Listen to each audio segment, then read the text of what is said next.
It was a chilly October night that Chad and Janet decided to spend the evening exploring Doomsday Castle, an abandoned architectural colossus on a hilltop outside Concord, New Hampshire. The moniker Doomsday was contrived by townspeople who knew that the eccentric owner had built it for survival during the Cold War threat. But for the imaginative young couple, it was a symbol of danger and intrigue. The dirt road up to the mansion was rough with overgrowth and erosion ruts. Low-hanging branches whisked the car as it lumbered up the driveway. Skippy cowered on the back floor, whining as if he knew the perils that loomed ahead. Approaching the foreboding walls of the giant edifice, Chad eased back on the accelerator and came to a full stop, his gaze locked on the haunting giant illuminated by his headlight beams only yards away.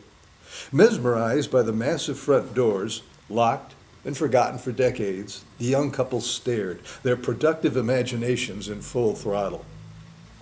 What was that closed entryway protecting on the inside?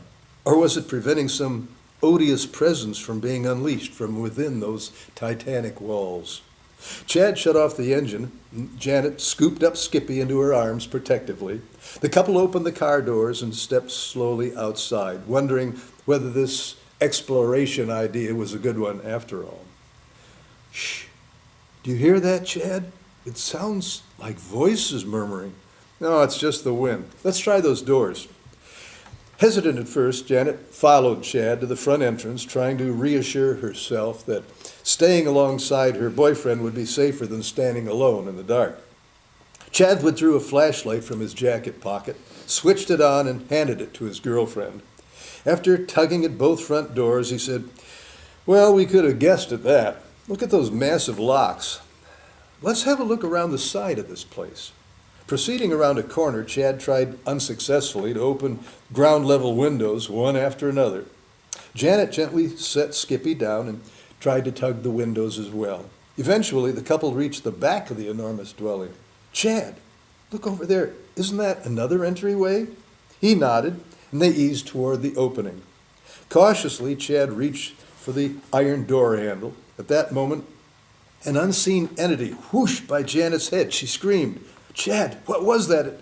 And where is Skippy? I think someone stole my dog. I'm almost certain it was a ghost." "Don't be silly, Janet. There's Skippy over there by that tree, and your ghost was an owl. I saw it soar by." "I have a great idea, Chad. Let's go home." Eagerly striding toward their car, the couple agreed that daylight, at some time in the distant future, would be much more suitable for further exploration. Very good, very good.